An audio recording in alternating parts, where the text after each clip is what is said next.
Hello everyone, I'm Billy. Last time I introduced a military remote controlled car to you. This one is also a remote controlled car and it's military as well, but this time it's a tank. In Chinese we call it Bai Fu Jiang. I've heard that this tank didn't participate in any battles because it was introduced by the UK in 1945, close to the time of peace. So let's unbox it together.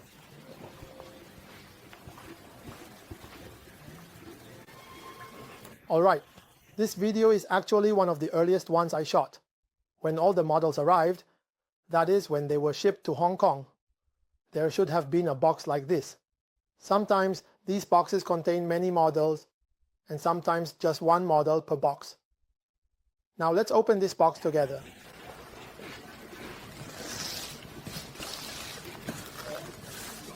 So these two words, here you all understand what they mean, right?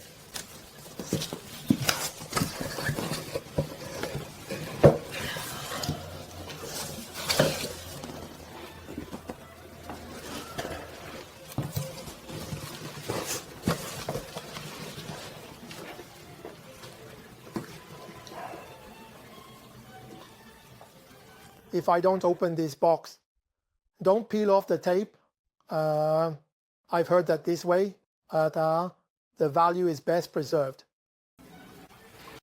I've heard that some people don't open the packaging at all when buying and selling.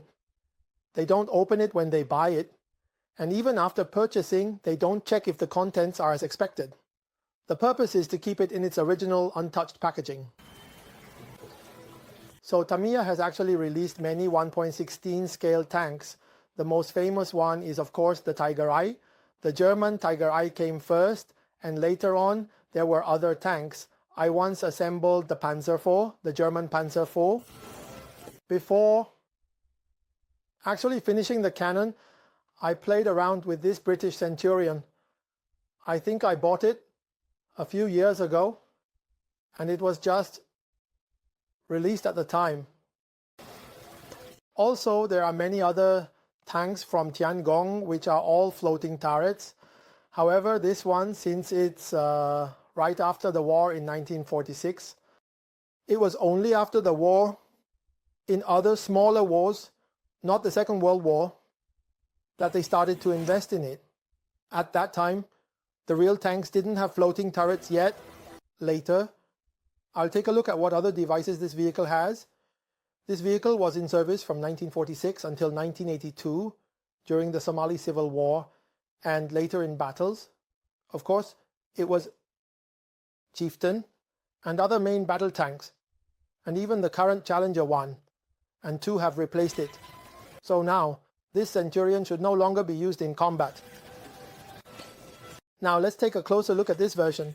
This version clearly states that it comes with a full option kit, meaning there are some extra items included as a bonus.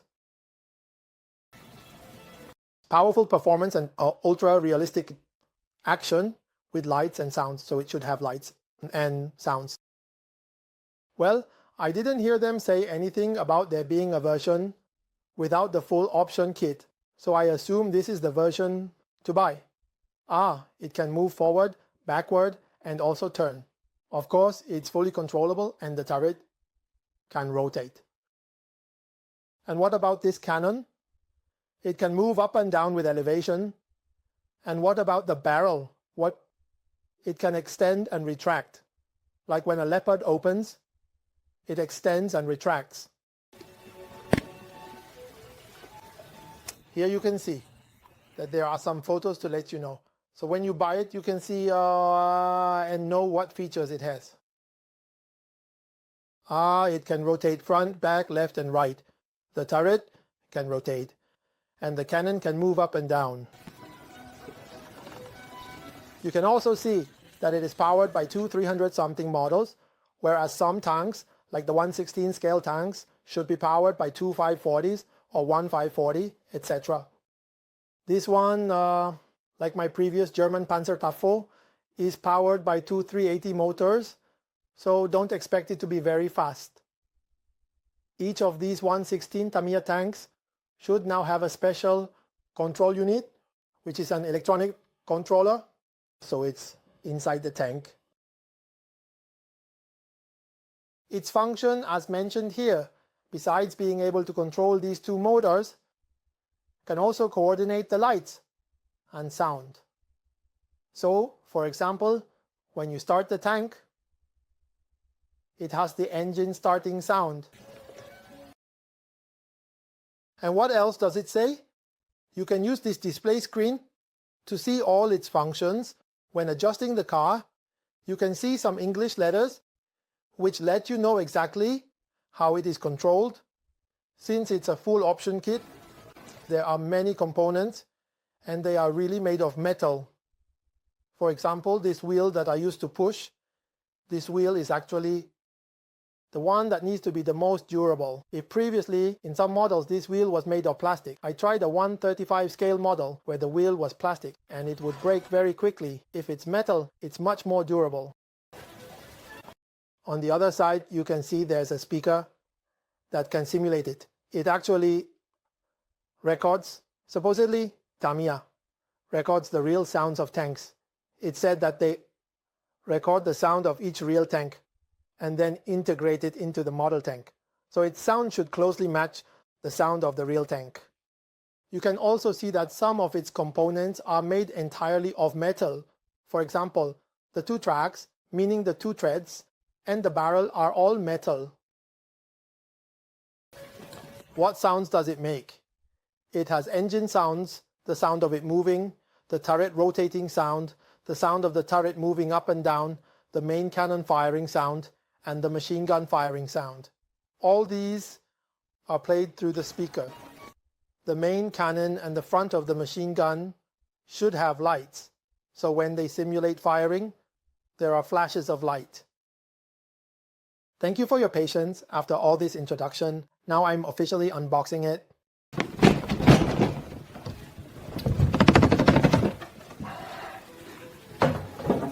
Alright, it's packed very well. Let's take a look at everything one by one. Usually we look at the box first. Let's see what I'm doing with the box. This box is really heavy. So what is this?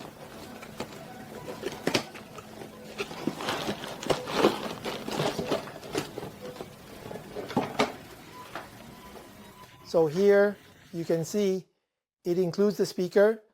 This should be the speaker, and this bundle here should be the mechanism between the wheel and the car body. With so many springs, it should be the suspension.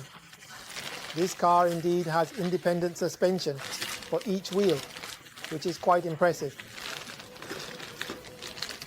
These here are plastic parts. This belt here is made of plastic, possibly to allow for extension. Sometimes these belts can become longer over time and need to be adjusted. And those two 380 motors, they are quite common. This should be the metal part for the turret position. Some rods and also some parts we use to attach to the car body. This should also be part of the car body assembly. Components that make up the car frame and some gears to drive the gearbox. Alright, here what I see is that the drive wheel should be the rear wheel, and the structure of the rear wheel needs to be made of metal, which makes the car much more stable. And also each box of Tamiya's Twin Star comes with things like cable ties and lubricating oil, etc. Just this set of items alone, I feel, weighs over 1 kilogram. In this box you can see the gun barrel, but it seems like there are some other things as well. This gun barrel is made of metal. However, the weight seems to be more than just a gun barrel, so what exactly is inside? Oh, originally it was the front cover of the turret and the outermost soft rubber of the wheels.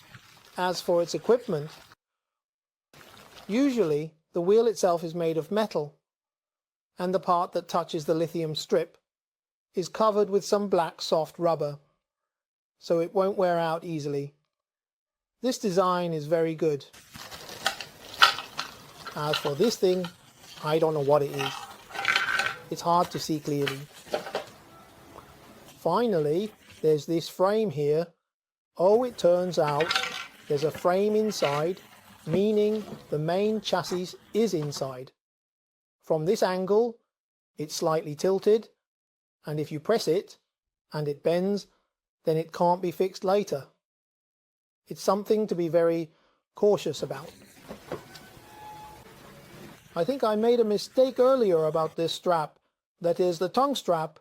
It's made of plastic. I don't know if there are any metal lithium straps available, because often the option parts are metal lithium straps or from other manufacturers. Some manufacturers, because the Tamiya cars are so popular, might specifically produce metal lithium straps for Tamiya. Even for 135 scale they exist. So for this 116 scale, is it a premium version? There might be some, that is, other manufacturers might produce them as well. But the advantage of plastic is that it won't break. The chances of damaging the car body are smaller, you see.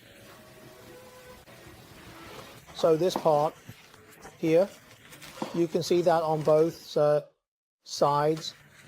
There's armor covering half of the wheels. This was a popular design for tanks in the UK at the time.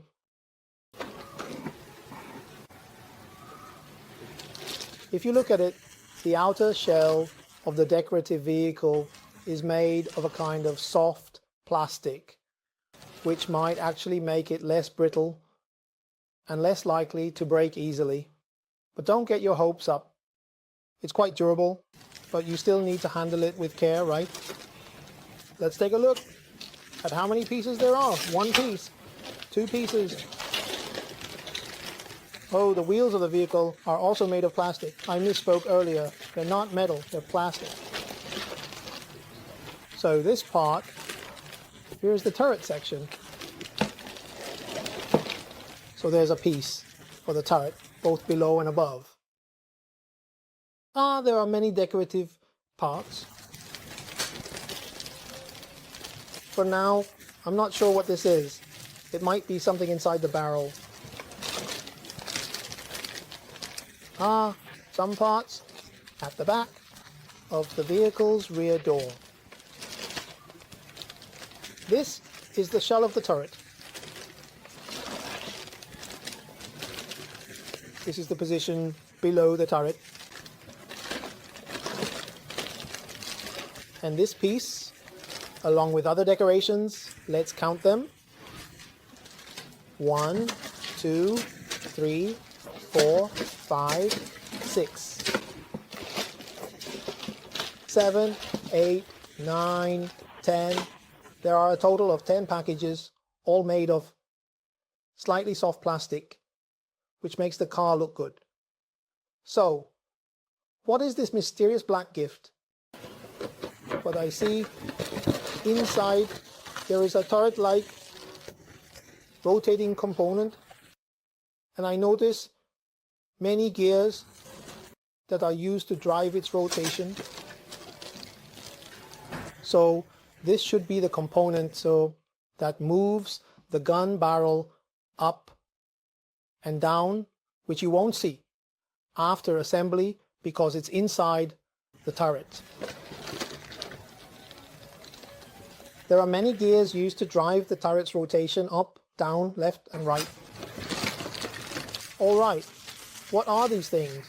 Here there's a several TSU-03 server sent over. This server, along with another server, might be used to drive the turret's up and down movement. There should also be other components, such as this motor, which is likely used to make the turret rotate. I almost forgot to mention that this part has many connectors, which I can't plug in right now. This is the control unit used to manage the entire vehicle. All current employees. Tech cars should have a unique control unit designed specifically for each vehicle. That means the control unit should also contain many programs that make the sound from the speaker match the tank car. So what's left here is the sticker, which is a water decal. Additionally, there's something quite interesting. Tamiya releases other stickers to warn people playing with this model. For example, which parts might pinch your fingers or where you might burn your hand. These stickers are provided for that purpose. For the remote control, you need to buy a separate remote. You can mark on the remote to remind yourself which one is which. There are similar things like that. Unlike regular remote control cars, Tamiya does not recommend using lithium polymer batteries. You can see here that they are not recommended. So what kind of batteries do they suggest? They recommend using NICD or ENG batteries, or the original lithium-ion batteries they provide. You can follow their advice or consider for yourself whether you can use other types of batteries. However, Tamiya is very thorough with all these safety precautions. So, what is this document? This document briefly describes the true nature of this car. It includes some history and the instructions they appreciate, which are very exquisite with color printing. It also talks about the history of this car in both English and Japanese, which is great for language learning. Tamiya is also a very responsible company, so you can see that if there are any errors in their manuals, they provide corrections. Some companies do this as well. After producing an entire box set or toy, there might be a chance of some errors. So they provide some corrections here. Oh, what's left in the whole box are 2 booklets, not just one. Often there's one instruction manual, but here there are 2. The one on the right is the actual instruction manual teaching you how to assemble the car, while the one on the left is the operation manual teaching you how to use the car. I believe some friends might want to look at the instruction manual before deciding whether to buy it or not. Even if they don't buy it, they might still want to take a look.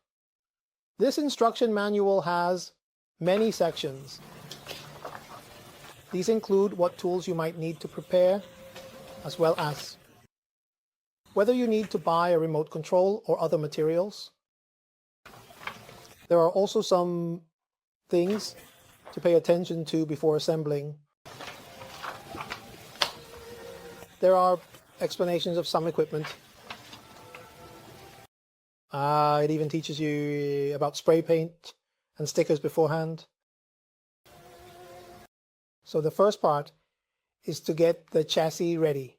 For the chassis, there are some things that need to be attached to it before you can start working on the wheels.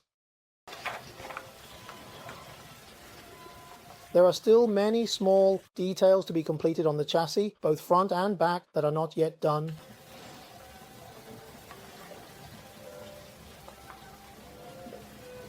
So earlier there was this rectangular object, and it's not meant to block ammunition or enemy bullets. It's actually part of the inside of the chassis on both sides.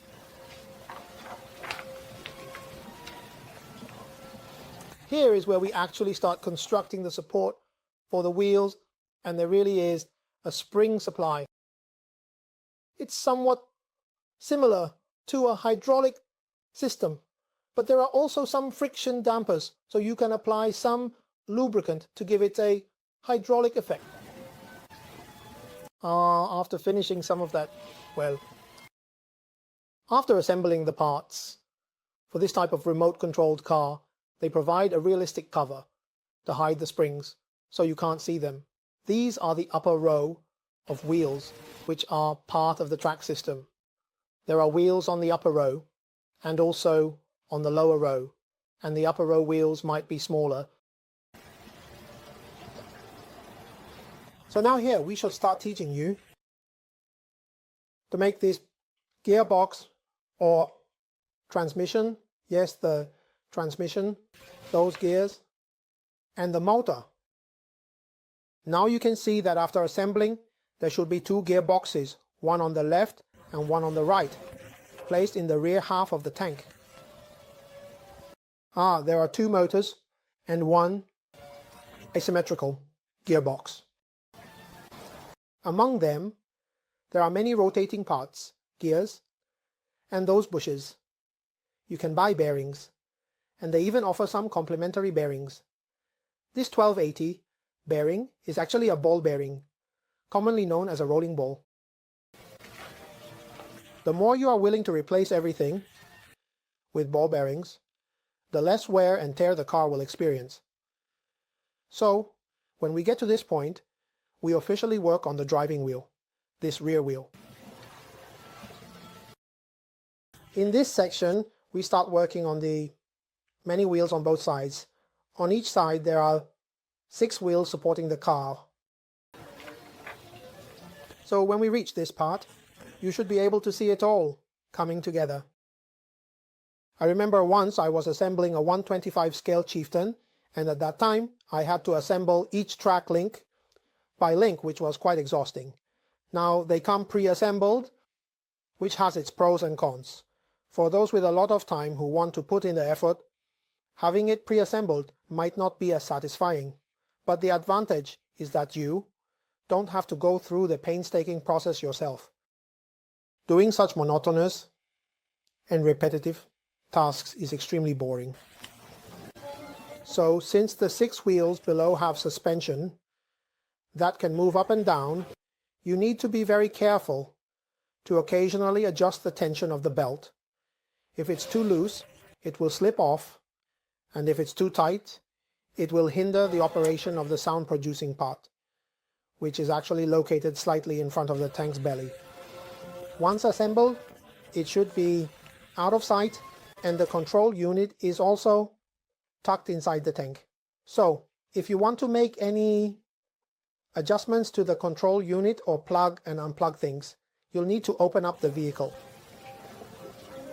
The boards, when you reach this stage, should have the lower chassis completed. And then you start working on the turret section. As for the turret section, you can see it has a motor, and this motor is supposed to control the up and down movement of the cannon. I'm afraid I made a mistake. This motorcycle controls the rotation of a turret. Since the turret can rotate almost 360 degrees, you need to be careful about the wires to ensure they don't get tangled. This part is probably the most challenging. As you build, you add some decorative elements to make the vehicle look realistic. For those who are used to building models, they might wonder whether to focus on improving their skills or just continue building, and they might ponder this for a while. Some people say there's no need to worry. Just finish building everything first and then gradually improve. However, I find it challenging because once some parts are assembled, they might block others, making it difficult to enhance later. It's really a personal choice. Alright, now let's see how 2 servos are used. One is for controlling the turret's elevation, and the other is for control. The firing, action, that movement. Now, this servo is specifically for the elevation, meaning the angle of the cannon, as it moves up and down. The other servo is for the recoil, which is used when firing. The cannon retracts slightly backward and then moves forward again. When I was assembling the number 4 tank, it wasn't just about providing the servo. It included 2 small motors and some additional components. Now they actually provide 2 servos. So this book, as you assemble, it continuously tells you which stick on the remote control moves which part. So at this point, the manual goes back to some decorative elements, focusing on the construction of the turret. How do you attach the gun barrel? after attaching it completely. Then you cover it. So this task, if you really want to build a car properly, I think it could take quite a while. These are all decorative elements. As you can see, the electricity they ask you to use should be from nickel metal hydride batteries. Actually, I've been thinking for a long time. I've always been pondering for a long time whether I should use this cannon cover or that cannon cover.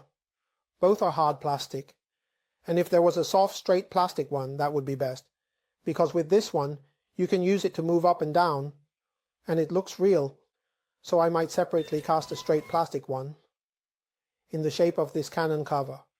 Then the cannon can move up and down and really resemble a real vehicle, because it should be something that represents a distant object.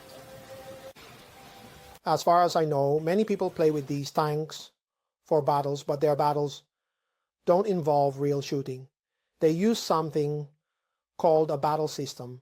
If each vehicle is equipped with it, it will record which vehicle got hit, which one lost, and which one won, etc.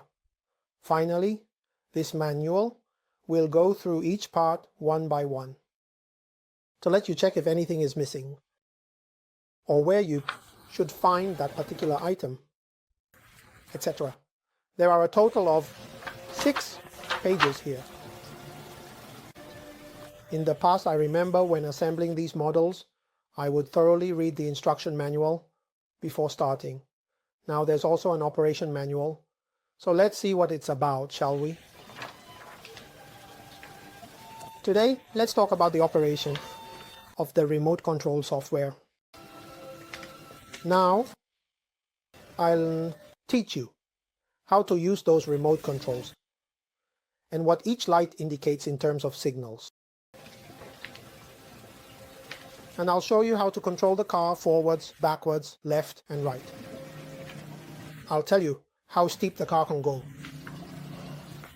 Hey, I'll show you which stick to move to rotate the turret, or which stick to move to raise or lower the cannon.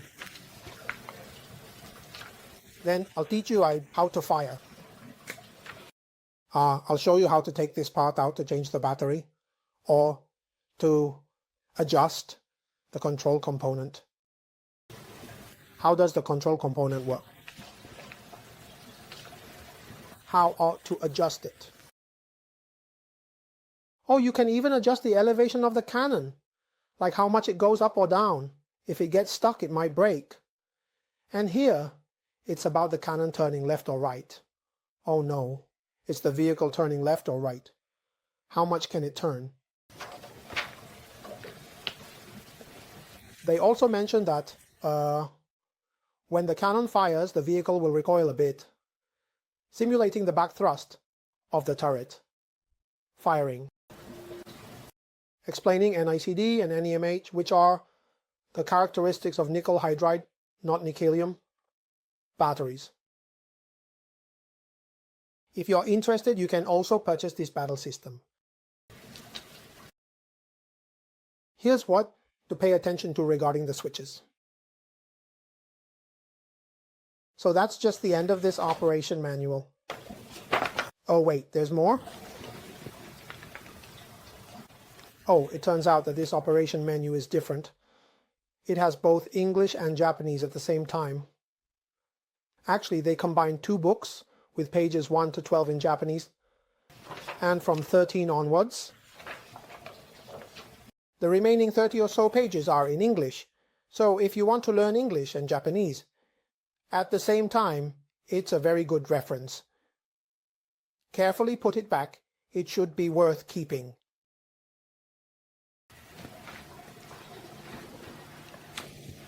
I remember the last time I assembled this German Panzer IV, right?